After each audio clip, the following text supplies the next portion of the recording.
We're presented by WynnBET. Betting is a team sport. Bet together at WynnBET. We are back at One Jets Drive inside the studio. Anthony back up from Florida. I think Erik Coleman over the bridge from Long Island, correct? Yep. Good to see you, fellas.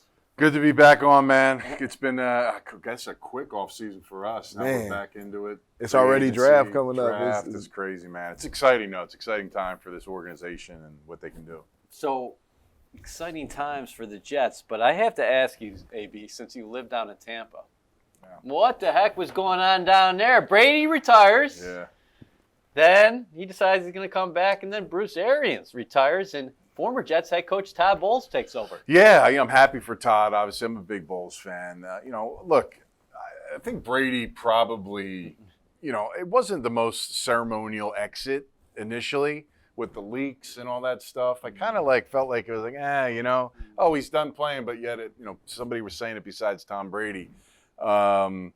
Look, he had to make a decision if he was going to come back, whatever that process was. I think, listen, you're driven to win. The Bucs give you a really good chance with the players that they have in place. I think they've done a nice job of accumulating a talent around them. And he had to make the decision early on. I wasn't shocked that he said he wasn't coming back. Right. I was just shocked at the fact that, there's still something there at the end of the rainbow for him to go through a season. I think the one thing that maybe crossed his mind when he decided to initially retire was, Godwin getting hurt, which was his main target outside of Mike Evans, and then Antonio Brown going AWOL here in New York and not having those guys. And Brady was healthy, got through the season, he was playing well, but he just maybe thought what, I can do all those things perfect for me, but I can't control some of these other things that happen during a season.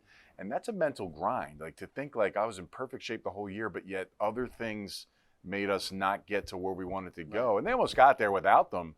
But still, if you had those pieces in place, I think they were the favorite leading into it. And no surprise at all, right, that Brady's back? Did you have kind of a feel? You know what? I actually initially was like, this is the time where he's going to step away, spend time with his family. Because, if you know anything about Tom Brady, you know that once it's the season, he's all in on the season. The family, friends, all that stuff kind of gets put on the back burner, and he focuses on his craft. And I thought that maybe this was the time for him to step back and enjoy his family, enjoy that family time. But when they said he's coming back, I was like, oh, okay.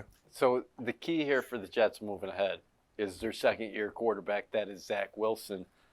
His best professional game, you were there with his family, I would argue, was against the Buccaneers. Yeah. What do you think about the steps he took down the stretch? But more so, I guess, AB, where does he have to go from here? Because Robert Saleh talked about it at the league meetings. He really wants him to master that playbook. Well, that's key. Listen, football acumen, going through the film profusely and finding out what you have to improve in as a player. I think it's one thing to, you see guys train and show film and throw, and all that stuff's great, right? Building that continuity with players. But I think as an individual, you have to really hone in on the craft of the mental side of it. And I think that just comes with the work and seeing why I did things wrong, why I didn't, why this worked, why it didn't. Going through scenarios, watching other guys play in certain scenarios, understanding how your division plays defense versus you that year because you got to play those teams twice. There's a lot of work that needs to be put in behind the scenes that maybe isn't filmed. And I think that's the big thing, not just for Zach, just in general, young players in the league really have to go and do that dirty work that's not necessarily bigger, faster, stronger, right? Yeah. It's making this muscle better. And then, of course, putting that into play with all the other work that he's putting in on the field will ultimately take him where he wants to go. There's no lapse, especially at quarterback. Look at Brady. Yeah, he announced his retirement. Yeah. He's coming back. He didn't wait a long time. He knows offseason's creeping up, and he's got to be there every single day and put his mind fully immerse himself into it. And for a young player, you have to do that even earlier. You don't get extra time in the offseason. I remember, and I don't know how you did it, but as a player, when in the beginning of my career, I only took a couple weeks off after the season. Now, as I got older, I knew how to do my craft. I knew the system, and I knew my body, and I was able to take a little bit longer, maybe a month or a month and a half. But when you're young, man, and you're still trying to, and I was a first-round pick. I was still striving to be great. You got to really just, it's 24/7, 7 days a week, all year long for you as a ball player, especially if you want to be great. Well, I wanted to ask both of you guys this because you're former players. Do you like the news you're hearing from Wilson in terms of he was down in Nashville throwing to Corey Davis? Right. He's down in South Florida throwing course. to Braxton Berrios, who, of course, re-signed here, and other receivers, including Elijah Moore. Yeah, I mean, you love to see your quarterback take that initiative, to go out and keep his players comfortable. He understands that, I'm the leader of this team. I'm the one who should be getting out of my comfort zone and making sure these guys are comfortable and going in their environment. Maybe learn something more about Corey Davis by spending some time in his town, spending some time with Braxton Berrios on a personal level. You get to know him a little better and you get that trust factor. So I think that's smart. But to go back to what you were saying about, his progression in year 2, I think back to when I was a rookie and I was out there playing, and a lot of the time I was out there just reacting to what was happening. I was just balling. And it was like something would happen. You were balling, all right. You were finding the football, man. Yeah, I was just finding the ball. But as I grew and as the game kind of slowed down for me, I started to dictate what happened. And I think at quarterback especially, Zach is going to start learning the offense. He's going to start understanding better how the defenses are attacking him. And he's going to understand how to dictate what they do and where the guys are going to be open based on the things that he can do as an offensive player. Well, let's talk about your favorite position, the tight end spot. Mm-hmm. The Jets went into the offseason with a big need there. They go get C.J. Uzomah, who most recently was with the Cincinnati Bengals, flourished with a young quarterback. Good, yeah. I mean, there's a lot of talented young quarterbacks, but Joe Burrow is right up there with many of them. And then another under-the-radar signing, and Tyler Conklin, who became Kirk Cousins' favorite target last year, basically in terms of the tight end position. I like the signs, first and foremost. This has been a position, honestly, with this organization well before Joe Douglas has not panned out well. And, would you go back to Dustin Keller? Yeah, of course. Yeah. I mean, he was super productive. I mean, if you get that kind of play out of a tight end, that'd be huge for this organization. When you get two guys that are young, that are healthy, that are driven, that were big part of their former team's success, I think it's key. When I look at Conklin, I see a guy, a lot of intermediate pass catching, did a nice job in the naked game, the movement stuff, a lot of stuff that the Jets like to do. He's able to find holes and seams, and he's there for the quarterback when needed. Blocking, pass protection, those things are good. It's average. They're there. Those always can get improved. But we need these guys to be products as far as what they do when they leave the line of scrimmage. When you look at CJ, he's a little different piece of the fact that I see a lot of him when he catches the ball. He's really has some urgency about making a guy miss and getting up the field, in particular in that red zone area, 25 yards in. He really tries to, you could tell there's an urgency about him. And everybody has that urgency, but for him, he knows he's limited. When he gets the ball in that area, he's got to make something happen, make people miss. I think he does that. He's got a big body. He's a good target. None of these guys are game breakers speed-wise as far as running routes. I do think when they catch the ball and they get vertical, they do have some really good speed where they can get some distance and kind of get to where they need to be. So good signs, good additions, two really valuable pieces. And I really think you can still add another piece just because of the usage of the position in general. Fullback, H, tight end. You need more than two guys. And West goes here, and then maybe you can get another guy, a valuable piece later on in the draft, where a lot of good, valuable players are coming out of this year's class that can help you in those rounds. So you live down in Florida. You spent a lot of time down in Florida. What's going through your mind when you hear the Jets are in pursuit of the cheetah of Tyreek Hill? It's exciting. It's exciting to think about. I know my son was happy about it. He's 7 years old and he loves, watching touchdowns. That's all he wants to see is touchdowns. And, to see the Jets make that active pursuit of Tyreek Hill, it was exciting. But then you start thinking about what are we going to have to give up to get Tyreek Hill? Mm-hmm. You know what I mean? And how much value is he going to add versus, I know there's a lot of positions that need to be addressed. There's a lot of youth here on this team, and those draft picks are gold. Yeah. And when you can draft a player, bring in a player young, kind of groom them under your way of thinking and your way of playing, I think that's a lot.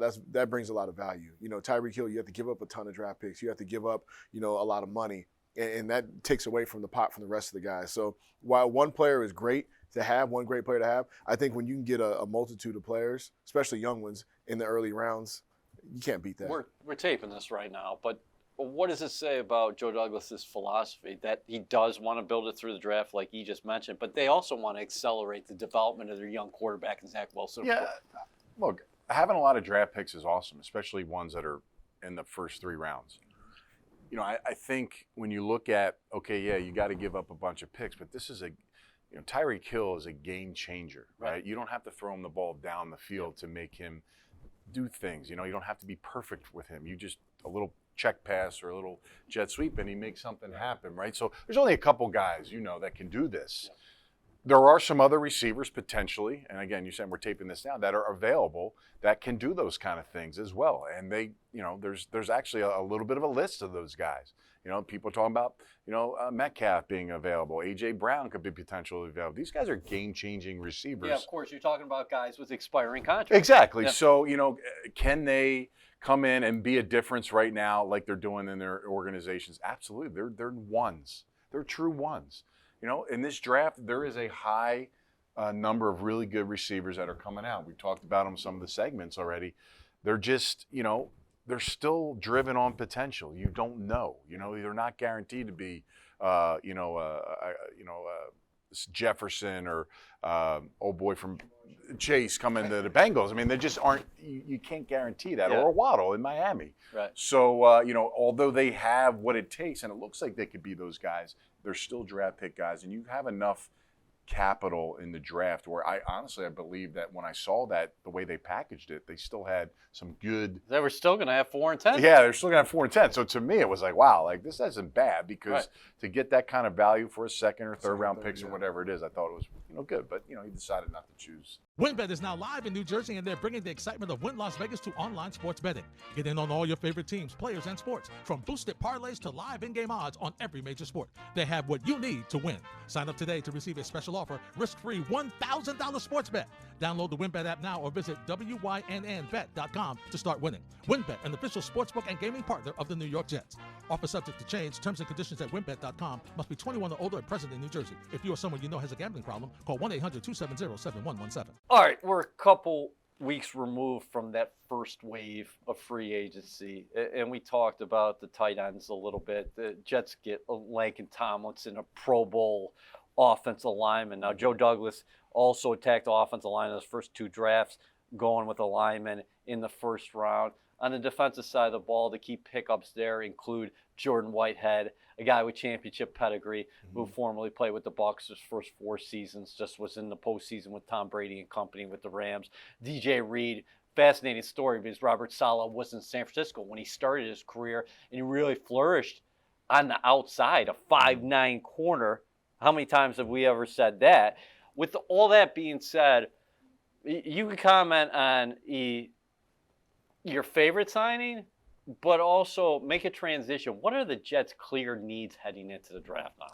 Well, heading into the draft, obviously pass rusher is one of them. You want someone to be able to get you off the field, help get you off the field on third down. Carl Lawson going down was a big blow before the season even started. You look at wide receiver. Yes, you have Corey Davis, you have Elijah Moore, Braxton Berrios. It'd be nice to add another receiver to make things easier for Zach Wilson. When I think about the other positions, I would like to add some depth at linebacker. I think that while like Quincy Williams is a guy who emerged as a very good player and a guy who's going to be here for the future. C.J. Mosley obviously is a game changer, but when you can add some depth, I think that will help this defense quite a bit. So I look at it from a defensive perspective, so it's easier for me. But pass rusher, linebacker on defense, another skill position on offense. How about you, AB? Well, I know this is a deep draft for pass rushers, and honestly, I don't know how this thing's going to shake out in the first 4 picks. I mean, quite frankly, who knows who's going to fall into your spot? I mean, everybody's predicting that Hutchinson's going to be gone, Kayvon's going to be gone. Well, maybe not. They may both be available. Right. I don't know. I mean, so, there's going to be surprises. So you may okay, this is what's going to happen, but you got to kind of go by what you, and the good part about it is those players are kind of like what you need, right? So it just depends on how you rate them. So yeah, pass rusher is key. I mean, the fact that Lawson's going to be back, and if we're all assuming he's going to come back the same guy he was when he was with the expectation levels, and now to have a guy that's premier, that's coming out of this draft, to have a partner in crime, really amps up what you can do with the younger guy and enhances skill set and development. Normally, if you're going to the Lions or whatever, you're the only guy, right? So you got to do it on your own. Well, if you got another piece on the other side and some inside guys, it can help speed the production up, which is good. Receiver, I think, is always I think you can get a good receiver all the way through to your fourth pick, the 2 second round, in my opinion. Right. Now. How much are you rolling the dice if you don't go in 4 or 10 there? If you don't make a move prior to Yeah, that. I think you are. Again, you can always move up with the 2 second round picks. True. I mean, so again, you're not out of it, but you'd like to kind of keep those guys. And I think cornerback, I mean, listen, if you can get the Gardner kid, I really like him. And not only does his play and size match up, but there's production. Like, sometimes I feel like these top corners come out, they don't have any picks or, this guy's got picks. Like people that attempted to kind of go his way, he made them pay. Very active, comes from a little chip on your shoulder college. Everybody doubts Cincinnati, and he's going to come in with that. It's well earned for him to be in the position that he's in. So, Stingley's out there. Again, a guy that everybody loves. Production wasn't as great as early on in his career. Is he going to be that kind of guy coming into the league? I don't know. I mean, traditionally, LSU has put out some really good corners, but this Sauce kid, Gardner's a good-looking guy, a good-looking product. I think I don't want to say he's a can't miss, but he's pretty close to it. He's probably going to be there at 4.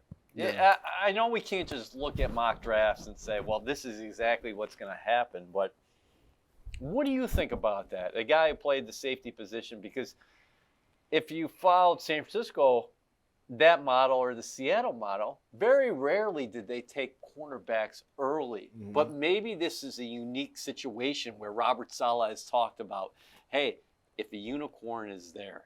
And he's probably referring to more the safety position because people are talking about Kyle Hamilton. But, where do you stand on Sauce? How much do you like him? And how much does he change the dynamic defensively if you get him in here? I like him a lot. I mean, he's 6'3", he can run, he can cover man-to-man. When you're playing against teams like Miami and they have a Tyreek Hill, he's one of those guys, he's not going to completely eliminate Tyreek Hill, but he's going to limit a lot of those big plays that he can make and force someone else to make the play. Then you look at the other side, Bryce Hall. He's emerging as a cornerback, doing a great job in coverage. You add DJ Reed. He's another corner who can play. And, let's not forget, they play a lot of cover 3. The Jets play a lot of zone schemes. They rely on the pass rush. The linebackers underneath, they have a lot of speed.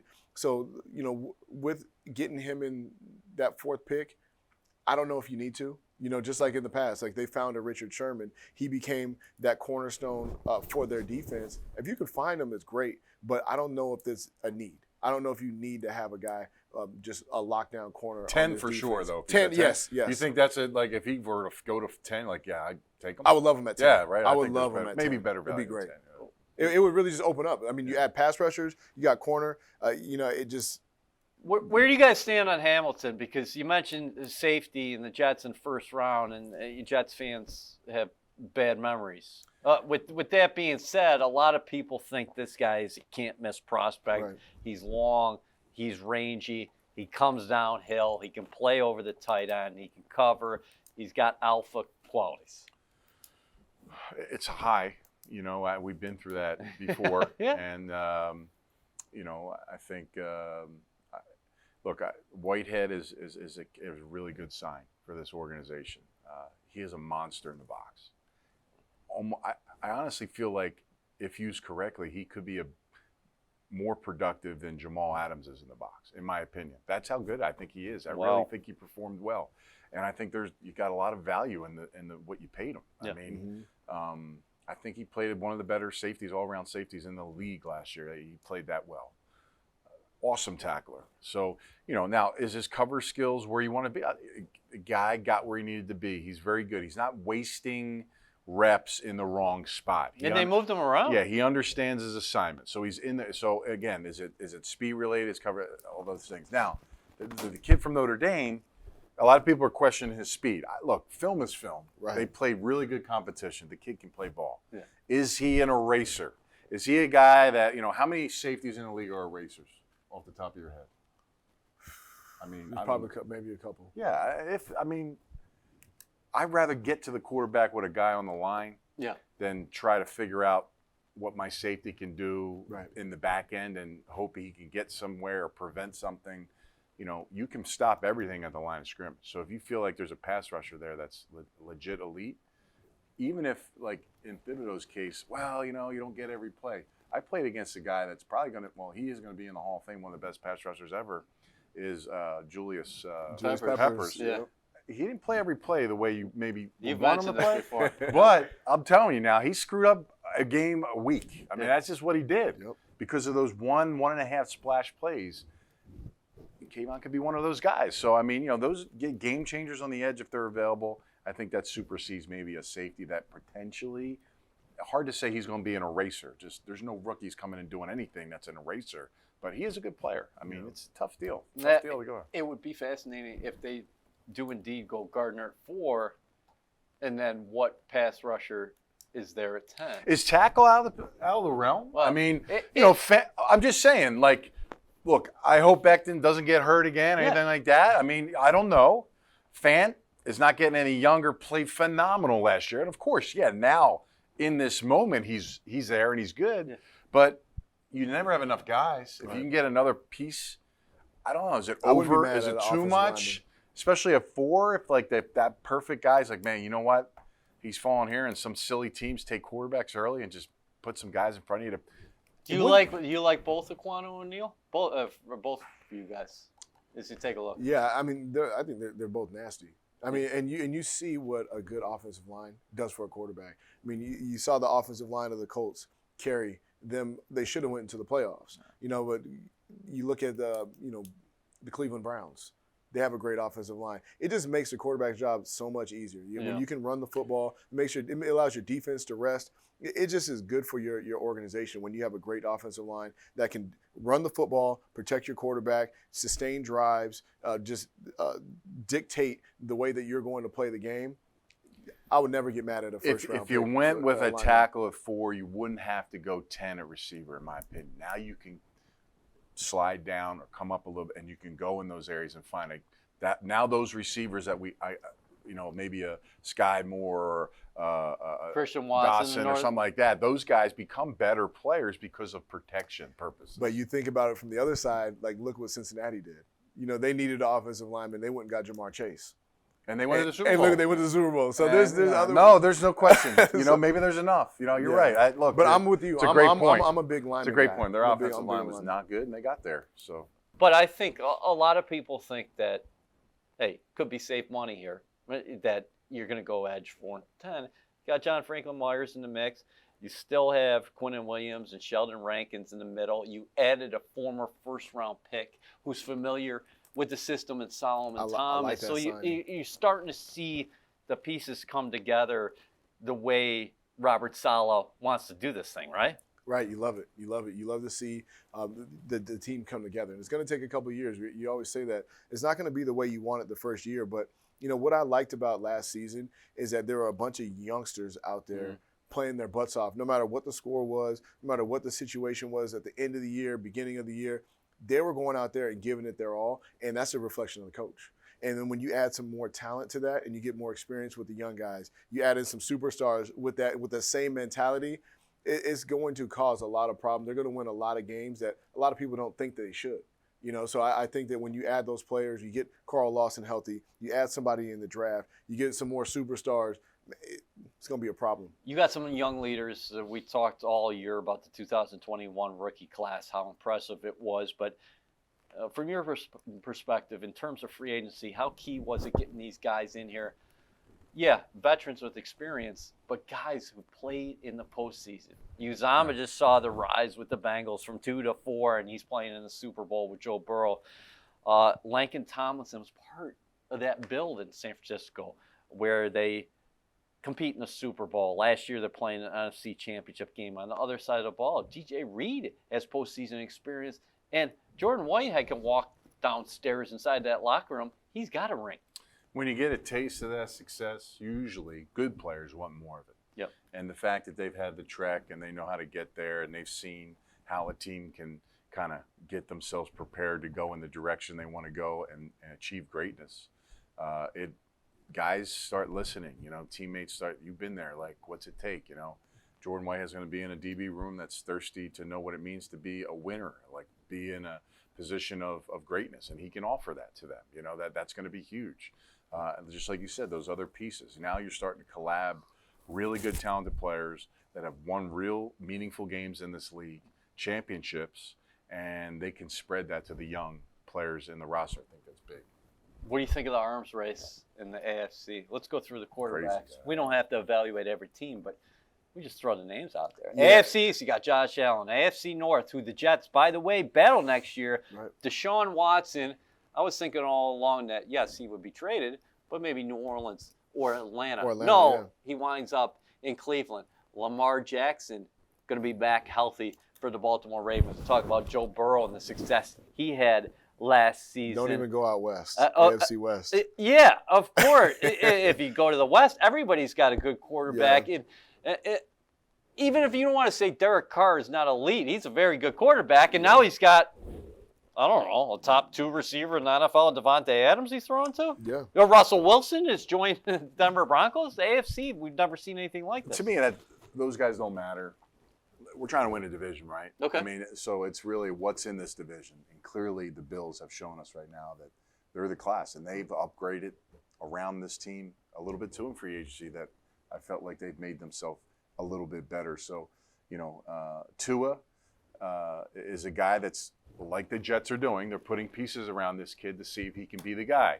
They got a solid guy that's going to push him in Teddy Bridgewater. We all know Teddy. Mm-hmm. He can manage. When you can manage a bunch of stars, you can have some success, right? So, again, we talk about the arms race and the division. And then, of course, New England's always going to be there. Mac Jones played as well as any rookie quarterback in the last several years. And they're only going to try to add more around him as well. But, look, it's no easy task. Yeah, there's that other stuff out there. But when you're playing teams twice a year in your division, you're trying to win a division, you got to figure out how to match up against those guys. And then when you get to those other teams, you have a chance. They beat the Bengals. Mm-hmm. You have a chance when you don't play common the foes, because you're just out of the realm because everybody's locked in. All those teams in the AFC West are going to be locking into their division, right? They're going to end up losing silly games that maybe they didn't think they're going to lose because you're so focused on the division. I think the division's important, and it's a tough one. It's an outstanding point. Listen, Saleh said at the end of the year, the gap between us and Buffalo, it's big. How do you close it? Or are you guys looking more along the lines of these other 3 teams in the division? You're talking about a Bills team who went 11-1 inside the AFC East the last 2 years. Well, when you were mentioning all those teams, I'm thinking about all the wide receivers. From each team. You have Tyreek Hill and Jalen Waddle in Miami. You have Diggs up in Buffalo. Devontae Parker just signed with New England. Yeah. You're going to need some defensive backs. You're going to need some pass rushers to get to the quarterbacks to help flip things in your direction. You're also going to have to put up points. So, when you look at the 2 positions that we've been talking about for the first round, wide receiver, cornerback, pass rusher, all these things are going to do nothing but help the Jets. You close the gap of quarterbacks. You just asked, how do you close the gap? You need a Josh Allen type of player that's making plays like that, that's winning games, that's putting up numbers, that's not, is not. So we're coming full circle not here. Fearful of the opponent. It does. Look, it's a lot of pressure, and that's what this league is, man. Like, there is pressure for the top guy. When I was a first-round pick, and Chad and Abraham and Ellis, there was pressure for us to perform. Period.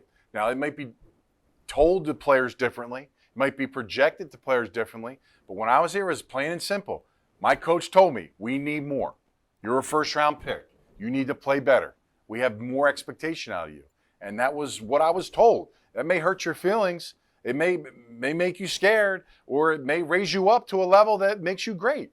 But that's kind of how it works. Like, you got to play better. Like, all these guys from last year, like Avir Tucker and Mike Carter, great starts. Yes. But, man, we want more. We need more. And to me, Zach has got to take leaps and bounds. And he's healthy. He's going the all season. He's got some weapons, some players just now, not even with the draft.